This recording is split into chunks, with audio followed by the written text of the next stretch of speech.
Avis vascular centre మన దేశంలోనే the best varicose vein hospital. నమస్తే, మీరు చూస్తున్న సుమన్ టీవీ. నేను మీ కీర్తి. మనిషికి అనేక సమస్యలతో సతమతం అవుతూ ఉంటాడు. ఎందుకు అలా జరుగుతుంది అంటే, ఏ పని చేసినా ముందడుగు పన్నదు. ఒక అడుగు ముందుకు వేస్తుంటే 10 అడుగులు వెనక్కి లాగుతుంది అన్న చందాగా ఉంటుంది.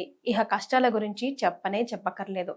ఈ పితృపక్షాలని ముఖ్యంగా ఇలాంటి సంఘటనలు జరుగుతున్నప్పుడు ఎలా సద్వినియోగం చేసుకొని వాటి నుంచి బయటపడొచ్చు అనే విషయాలు మనకు తెలియజేయడానికి 2009 నుంచి 30,000కు పైగా జాతకాల పరిశీలనలు చేసి, అలాగే 2013 నుంచి పితృదోష నివారణ కార్యక్రమాన్ని స్వయంగా జరిపించిన ప్రముఖ ఆస్ట్రాలజర్ బ్రహ్మశ్రీ నందిబట్ల శ్రీహరి శర్మ గురుగారు మనతో పాటు ఉన్నారు. నమస్తే గురుగారు. వాగర్థావివ సంపృక్తౌ వాగర్థ ప్రతిపత్తయే జగతః పితరౌ వందే పార్వతీ పరమేశ్వరౌ. ఆదిత్యాయ చ సోమాయ మంగళాయ బుధాయ చ గురుశుక్రశనిభ్యశ్చ రాహవే కేతవే నమః. శృంగేరి జగద్గురు పీఠాధిపతులకి, కంచి పీఠాధిపతులకి నమస్కారములు తెలియజేసుకుంటూ కార్యక్రమాన్ని ప్రారంభిద్దాం. గురుగారు, చాలా ప్రాబ్లమ్స్కి పితృ శాపాలే కారణం అని మీరు చెప్తూ ఉంటారు. అందులో నాకు కూడా మీరు ఎన్నిసార్లు క్లారిటీ ఇచ్చినా పితృదోషాలకి, పిండ ప్రదానానికి ఇంకా కన్ఫ్యూజన్ అవుతూనే ఉంటుంది నాకు. అయితే ఎలాగో పితృపక్షాలు రానే వచ్చాయి, ఆల్రెడీ స్టార్ట్ అయిపోయాయి కాబట్టి డేట్స్ ప్రకారం, తిథి ప్రకారం చేసుకునే వాళ్ళు ఉంటారు. అసలు ఎవరు చేయాలి, ఎప్పుడు చేయాలి, ఎందుకు చేయాలి? అట్లీస్ట్ ఇదైనా చేసుకోండి, మీ ఇళ్లలో వాళ్ళ ఫోటోలు పెట్టుకొని, పోయిన వాళ్ళ ఫోటోలు, పెద్దవాళ్ళ ఫోటోలు పెట్టుకొని అని చెప్పడానికి ఏం చెప్తారు? భగవంతుడు అంటే భగవంతుణ్ణి ఆరాధించడానికి సంవత్సరంలో 350 రోజులు ఇచ్చాడు. కానీ మనం జన్మెత్తడానికి ప్రధాన కారణం తల్లి, తండ్రి.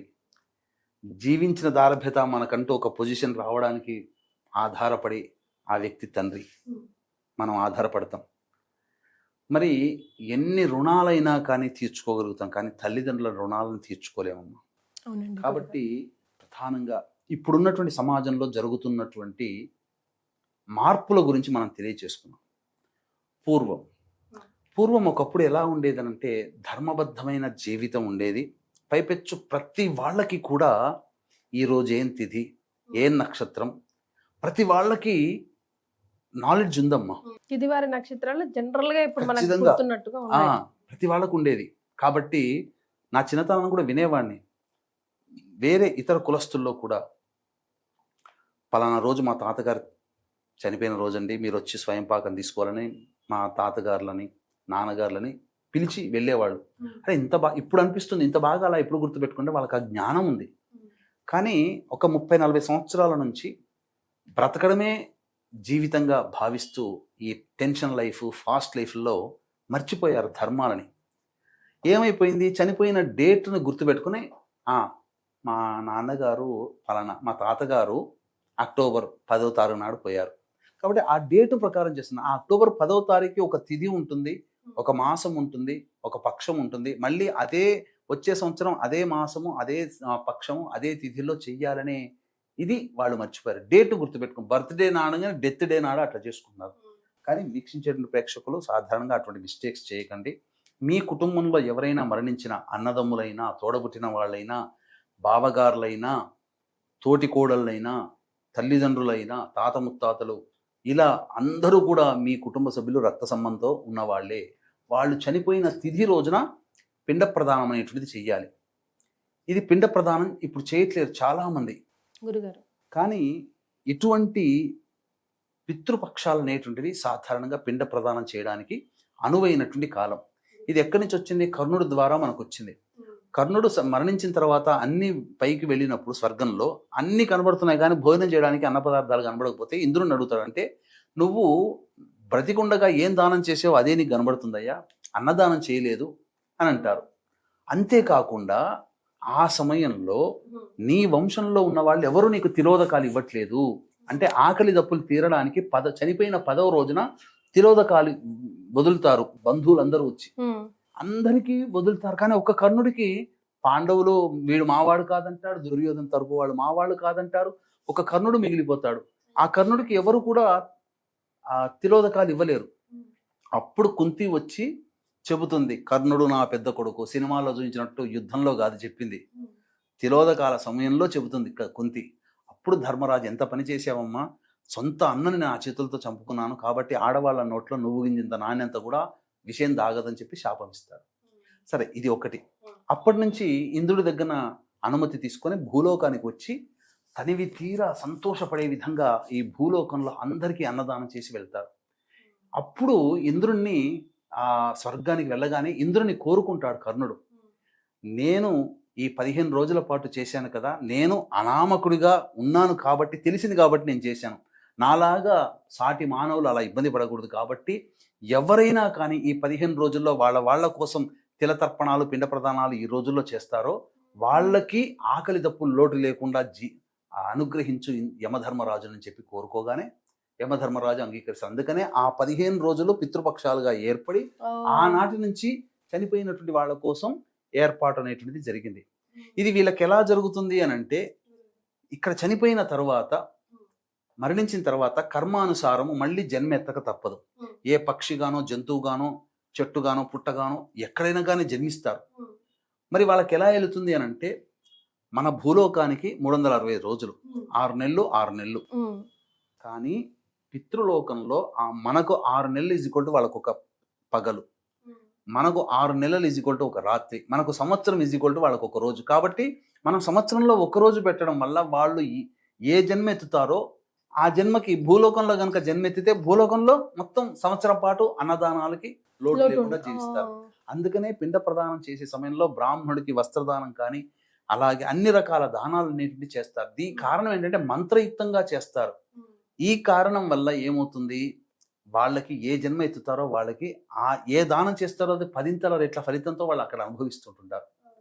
అందుకనే మీకు కొన్ని కుక్కలు ఇంట్లో మహారాణుల్లాగా పెరుగుతుంటుంటాయి. మరి ఏంటి, వాళ్ళు ఎక్కడో చేస్తున్నారు ఆ విధమైనటువంటి జీవితం. ఇప్పుడు రోడ్డు పక్కన అనాథలుగా ఉంటుంటారు, వాళ్ళ వంశం వాళ్ళు ఎక్కడో ఉన్నారు, ఏం చేయట్లేదు కాబట్టి వాళ్ళకి అన్నపానాదులు కట్టుకోవడానికి బట్టలు లేక ఇబ్బంది పడుతున్నారు. సరే, ఇదంతా పక్కకు పెడితే ఎందుకు చెయ్యాలి, ఎలా చెయ్యాలి, అసలు చేయాల్సిన అవసరం ఏంటి అని చెప్పి చాలా మంది కూడా అనుకుంటూ ఉంటుంటారు. ఒక్కటమ్మా, మనిషిగా పుట్టిన తర్వాత ఎవరి రుణమైనా తీర్చుకోవచ్చు, తల్లిదండ్రుల రుణం తీర్చుకోలేము. ఎలానో చెప్తాను. మనల్ని కనడానికి తల్లి నానా అవస్థలు పడుతుంది. అంటే డెలివరీ అయ్యేటప్పుడు ఎముకలన్నీ ఒక చోట విరిస్తే ఎంత బాధ ఉంటుందో ఆ బాధని అనుభవిస్తూ మనల్ని ఈ భూలోకంలో తీసుకొస్తుంది తల్లి. ఆ బాధకి మనం వెలకట్టగలుగుతామా?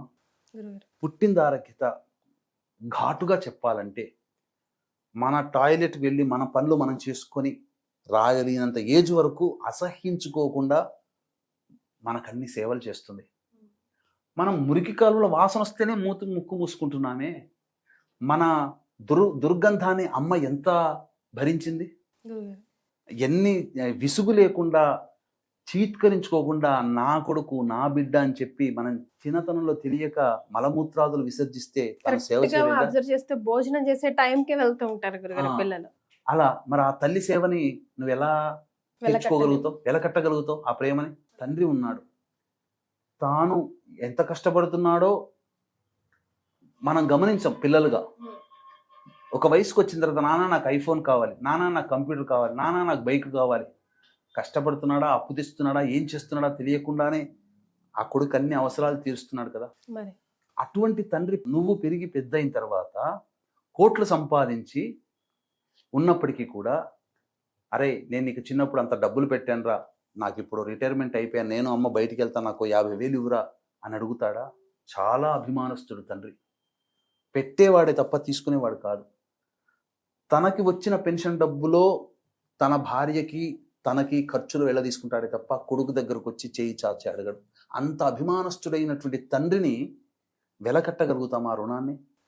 కానీ మనకు వేదంలో చెప్పబడినటువంటి సనాతన ధర్మ ఆచార సాంప్రదాయాలలో తల్లిదండ్రుల రుణాన్ని తీర్చుకోగలిగే ఏకైక పరిష్కారం, వాళ్ళు జీవించి ఉన్నంత వరకు తల్లిదండ్రుల రుణాన్ని తీర్చుకోలేవమ్మా. బతికున్నంత వరకు నువ్వు వాళ్ళతో కొట్లాడవచ్చు గాక, వాళ్ళని సరిగ్గా చూడలేకపోవచ్చు గాక, అది ఆ పాపం కర్మ వేరే అనుభవిస్తాం. కానీ మరణించిన తర్వాత ఒక కొడుకుగా పుట్టినందుకు, ఒక ఆడబిడ్డగా పుట్టినందుకు ఆ రుణాన్ని తీర్చుకునే ఏకైక మార్గం వాళ్ళు చనిపోయిన తిథి రోజున, డేట్ కాదు, తిథి రోజున వాళ్ళ కోసమే పిండ ప్రదానం చేయడం. ఏం ఖర్చమ్మా? పిండ ప్రదానం పెద్ద ఖర్చే ఉంటుంది. నువ్వు వెళ్ళి నీ బర్త్డే పార్టీకి 10 మందికి నువ్వు పిలిచి సంతోషంగా చేసుకుని తిని వదిలేసినంత ఖర్చు కాదమ్మా. మరి నీ కోసం, నీ జీవితం కోసం వాళ్ళిచ్చిన అందమైన రూపాన్ని పెంచుకొని వాళ్ళిచ్చిన పేరుతోనే వాళ్ళు పెట్టిన పేరుతోనే నేను పిలుస్తున్నారు, కానీ వేరే పేరు పెట్టట్లేదు కదా. మరి వాళ్ళిచ్చిన ఆరోగ్యమైన శరీరాన్ని వాళ్ళు ఈ ఐడెంటిటీ కలిగింది, నీకంటూ ఒక అందమైన రూపం వచ్చింది అంటే తల్లిదండ్రుల వల్లనే కదా. ఇంతగా నీవు తల్లిదండ్రులకి నువ్వు పెనవేసుకుంది నీ జీవితం అంతా. రుణం తీర్చుకునే ఏకైక మార్గం ఈ యొక్క పితృపక్ష. వాళ్ళు చనిపోయిన తిథి రోజున చేయాలి. అది చేయలేకపోయినా ఈ యొక్క సంబంధించినటువంటి పిండ ప్రదాన కార్యక్రమం చేయాలి. చాలా మంది చేయట్లేదమ్మా.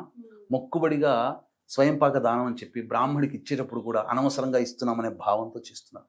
చాలా తప్పు. అటువంటిది ఏనుకుంటే ఇయ్యకుండా ఉండండి నాయన, వాళ్ళు అనుభవించే వాళ్ళు ఇస్తారు. కానీ ఇంకా క్షోభ పెడుతున్నట్టు అంటే బాధపడుతూ ఏడుస్తూ అయ్యో ఖర్చు పెడుతున్నాం, అయ్యో ఈ రూపాయలు ఉంటే కనుక నాకు ఏదో కరెంటు బిల్లు పోయేది, ఏదో పాల బిల్లు పోయేది, ఈ రూపాయలు ఖర్చు పెడుతున్నాం. ఒక్కడి తెలియదమ్మా, పితృదేవతలు కనుక అనుగ్రహిస్తే పితృదేవతల కోసం పెట్టిన ఖర్చుకి 1000 రెట్ల పైన వాళ్ళు అందివ్వగలరు. నీకు ఎట్లాంటి ఇబ్బందులన్నా కాచుకొని కూర్చుంటారు. మహాలయ పక్షాలు, ఈ పితృపక్షాలలో అందరూ కూడా నా కొడుకు ఈరోజు పిండ ప్రదానం తర్పణాది కార్యక్రమాలు వదులుతాడు, ఆ పుణ్యాన్ని తీసుకొని నేను పోవాలి అని చెప్పి ప్రతిరోజు మధ్యాహ్నం వస్తారు. మీ 15 రోజుల్లో 8వ తారీఖు నుంచి మొదలుకొని 21వ తారీఖు వరకు, అమావాస్య వరకు ఈ సంవత్సరం అటువంటి పితృపక్షాలు వస్తాయి. కాబట్టి ప్రతిరోజు ఎదురు చూస్తుంటారు. కానీ ఎంత చెప్పినా చాలామంది చేయట్లేదు. కనీసం 21వ తారీఖు అమావాస్య రోజునైనా కానీ చేయదగినటువంటిది. గురుగారు, మరి కొడుకు లేని వాళ్ళ పరిస్థితి ఏంటి? ఇటువంటి అంటే ఇప్పుడు దీనికి సంబంధించి చూసుకుంటేనమ్మా, ప్రధానంగా ఈ యొక్క పిండ ప్రదానం అనేటువంటిది మనం చేయాలి ప్రధానంగా. అందుకనే మన పీఠం ఆధ్వర్యంలో 21వ తారీఖు రోజున మరణించినటువంటి వాళ్ళ వైపు 3 తరాలు, ఇటు 3 తరాలు, అటు 3 తరాలు, భర్త లేదా తండ్రి వైపు 3 తరాలు, భార్య లేదా తల్లి వైపు 3 తరాల్లో మరణించినటువంటి వారికి ఆత్మతృప్తి కోసం 21 అమావాస్య, మహాలయ అమావాస్య, ఆ రోజున పితృకారకుడైనటువంటి రవి నక్షత్రం ఉండడం, ఆ రోజున పితృకారకుడైనటువంటి రవికి సంబంధించినటువంటి ఆదివారం అవ్వడం చాలా విశేషం. అటువంటి సందర్భం మళ్ళీ మళ్ళీ రాదు.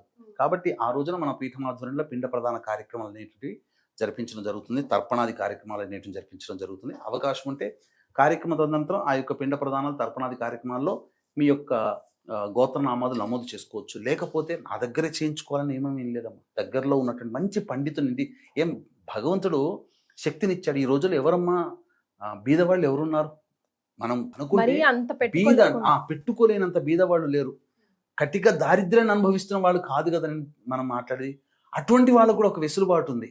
కటిక దరిద్రం అనుభవిస్తున్న వాళ్ళకి కూడా భగవంతుడు ఏం చెప్పాడంటే, ఒక ఎవ్వరూ సంచారం లేనటువంటి ప్రదేశానికి వెళ్ళిపోయి దక్షిణం వైపుకి తిరిగి మధ్యాహ్నం వేళ 12 నుంచి 1 గంట మధ్యలో వెళ్ళిపోయి ఆకాశం వైపు చూస్తూ చిన్నప్పటి నుంచి పుట్టినప్పటి నుంచి తల్లిదండ్రులు ఏ విధంగా పెంచారు, ఎంత అల్లారు ముద్దుగా చూసుకున్నారు అనేటువంటివన్నీ గుర్తు తెచ్చుకొని వెక్కి వెక్కి ఏడుస్తూ, నేను అశక్తుని, నాకు భగవంతుడు డబ్బు ఇవ్వలేకపోయాడు, నాకేం సహకారం లేదు, నన్ను క్షమించు పితృదేవతల్లారా అని చెప్పి తల్లిదండ్రులని మనసారా స్మరించుకొని బాధపడుతూ ఆ రోజు గనక ఉంటే పితృదేవతలు ఉపశమిస్తారు. ఉండి లేకపోవడం వల్ల, చేయలేకపోవడం వల్ల ఇటువంటి దరిద్రున్నా నేను కన్నది, తల్లిదండ్రులు గతించిన తల్లిదండ్రుల కోసం ఒక్క పైసా ఖర్చు పెట్టనటువంటి వాడినా నేను కన్నది, నా పెంపకం ఇట్లాంటిదా అని చెప్పి బాధపడతారు. అంత దౌర్భాగ్యం ఎందుకమ్మా? ఇప్పుడు తాగి తందనాలు ఆడడానికి డబ్బులు వస్తాయి, కానీ ఇటువంటి వాటికి డబ్బులు లేవు అని అంటే ఖచ్చితంగా దౌర్భాగ్యుడే వాడు. తల్లిదండ్రులని గురించి ఆలోచించకుండా, అలాగే కోడలిగా తన కర్తవ్యాన్ని నిర్వర్తించకుండా ఉన్న ఆడది ఆ జన్మ వ్యర్థం. అటువంటి వాళ్ళు వ్యర్థమని చెప్పవచ్చు. గురుగారు, స్వయం పాకంలో ఇచ్చే వస్తువుల్లో మినిమం టు మినిమం ఈ వస్తువులు ఉండాలి అని చెప్పడానికి, అంటే ఏది పడితే అది వాళ్ళకి పాపం యూజ్ అవ్వాలి కదా తీసుకున్న వాళ్ళకి కూడా. ఖచ్చితంగా కాయగూరలు, ఆకుకూరలు అనేటువంటివి ఉండాలి, బియ్యం ఉండాలి, తిలలు అంటే తైలము ఇవన్నీ ఉండాలి, చింతపండు, ఉప్పు, కారము ఇవి ఉండాలి. ముఖ్యంగా ఏం చెప్పబడి ఉందంటే పనసకాయ, తర్వాత నల్లేరు కాడ, అలాగే కాకరకాయ, ఇవి 3 ఖచ్చితంగా దానం చేస్తే 300 రకాల ఆకుకూరలు దానం చేసిన పుణ్యఫలితం ఈ 3 వల్లనే వస్తుంది. కాబట్టి ఇవి దానం చేయాలి. ఇవ్వకూడని వస్తువులు ఏమైనా ఉన్నాయా గురుగారు, తెలిసి అంటే, తెలియక? ఇవ్వకూడని వస్తువులను అంటే మనకు విశ్వామిత్రుని యొక్క సృష్టిలో ఉన్నటువంటిది ఎర్ర గోంగూర, అంటే ఆమ్ల గుణం కలిగినటువంటిది. టమాటాలు కూడా వద్దంటారు వాస్తవానికి. ఆలుగడ్డలు, ఉల్లిగడ్డలు, ఇవి ఇవ్వకూడని వస్తువులు. ఇవి తెలియవు గురుగారు, జనరల్ గా అన్ని ఇస్తూ ఉంటాం. ఇవ్వకూడదమ్మా. ఉల్లిగడ్డలు, కొంతమంది రాడిష్ అంటే ముల్లంగి, ఇవన్నీ ఇస్తుంటారు, అవి ఇవ్వకూడదమ్మా. గురుగారు, మరి ఇంట్లో పిండ ప్రదానం చేసే వాళ్ళు ఎలాంటి నియమాలు పాటించాలంటారు? పిండ ప్రధానమైన తర్పణాలైనా కానీ చేసుకునేటువంటి వాళ్ళు ముందు రోజు బ్రహ్మచర్య వ్రతాన్ని ఆచరించాలి. అంటే చతుర్దశి తిథి 20వ తారీఖు రోజున, 21వ తారీఖు అమావాస్య కాబట్టి, పైగా ఆదివారం అయింది కాబట్టి, ఆ రోజున సంబంధించినటువంటిది పూర్తిగా చాలా మంది ఏంటంటే మాకు నాన్ వెజ్ అనేది అనవాయితీగా ఉంది కాబట్టి నాన్ వెజ్ వండుతారు. అంటే వాళ్ళ ఇష్టాలు వండి పెట్టడానికి చూస్తారు, కానీ శాస్త్రంలో అది చెప్పబడలేదు, మధ్యలో వచ్చింది. వాళ్ళ పేరు చెప్పి వీళ్ళు తినడానికే తప్ప మరి ఫోటో వచ్చి తింటుందా, వాళ్ళు వచ్చి తింటారా? కాదక్కడ. వాళ్ళకి మంత్రపూర్వకంగా వాళ్ళకి అందివ్వడమే శాస్త్రం. చాలా మంది ఫోటో పెట్టుకుంటారు, చేయాలి, అగరబత్తి వెలిగించడం, దీపారాధన చేయడం, పూలమాల పెట్టడం చేయాలి. బ్రాహ్మణుని పిలిపించుకొని శక్తి ఉంటే పిండ ప్రదానం చేయండి, తర్పణాలు, తిల తర్పణాలు చేయండి. అవి లేకపోతే కనీసం తిల తర్పణాలైనా చేయండి. ఖచ్చితంగా బ్రాహ్మడికి స్వయం పాకం ఇవ్వాలి. ఏవి చేయలేని పక్షంలో కనీసము ఈ యొక్క స్వయం పాక దానమైనా కానీ బ్రాహ్మడికి చేయాలి. బ్రాహ్మడు ఇంట్లో వినియోగించుకునే వస్తువులు దక్షిణతో సహా, వీలుంటే వస్త్రం కూడా ఇస్తే చాలా మంచిది. ఇది చేయాలి. కానీ ముందు రోజు చతుర్దశి, తర్వాత చేసేటువంటి రోజున అమావాస్య రోజున, తరువాత రోజు కూడా మాంసాహారము భుజించకూడదు, ఇంట్లో వండకూడదు. చాలా మంది మాంసాహారాన్ని వండే అలవాటు ఉంటుంది. సాధారణంగా పితృదేవతలు అనేటువంటిది ఇది శ్లాఘించరు. ఇది మనం ఉన్నటువంటిది. ఏ తిథి అయితే ఆ తిథి ముందు 3 days ఎవరి తిథికి వాళ్ళు అమావాస్య రోజున చాలా మంది ముఖ్యంగా చేసుకుంటారు. చేసుకుంటారు. అయితే చేసేటువంటి కర్త ఎవరైతే పిండ ప్రదానం చేస్తున్నాడో ఆ వ్యక్తి, అనగా కొడుకైనా కానీ, ఆ వ్యక్తి ఆ రోజంతా కూడా ప్రశాంతంగా ఉండాలి. చేసేటప్పుడు కోపము, ఆవేశము ఇవి ఉండకూడదు. ఉంటే పితృదేవతలు ఆగ్రహిస్తారు, అనుగ్రహించరు. కాబట్టి ఆ విధంగా ఉండాలి. ఇవి లేవు, చేసుకోలేకపోతున్నాం అంటే మన పీఠం ఆధ్వర్యంలో 21వ తారీఖు రోజున ఎట్లాగో పిండ ప్రదాన కార్యక్రమం జరిపించడం జరుగుతుంది. చక్కగా చేసుకోవచ్చు. చాలా విలువైన సమాచారాన్ని అందించారు గురుగారు, ధన్యవాదాలు. సర్వం శ్రీ ఉమామహేశ్వర పరబ్రహ్మార్పణమస్తు.